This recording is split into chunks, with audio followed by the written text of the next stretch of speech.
आहे पुढं.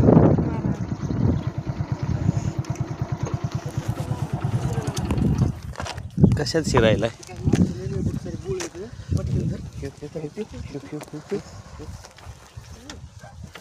पाहू शकताय. साप हा होलामध्ये जाणारच होता, तेवढ्यामध्ये सर्पमित्र चंदू घोगरे यांनी साप हा धरला. कारण बाजूला घर आणि कोटा असल्यामुळे गाईचा या ठिकाणी येऊन त्यांनी साप हा रेस्क्यू केला.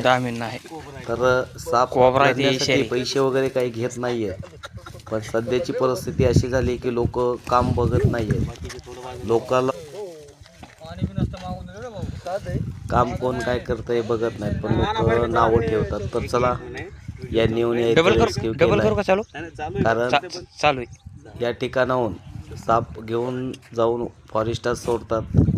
तर माझी सर्वांना विनंती की आपण कोणी घाण कमेंट करू नये आणि लाईक करा, सबस्क्राईब करा.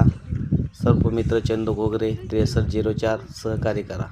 जय हिंद, जय महाराष्ट्र. पप्पानं बघितलं होतं, रानात चालली होती. रोड क्रॉस करून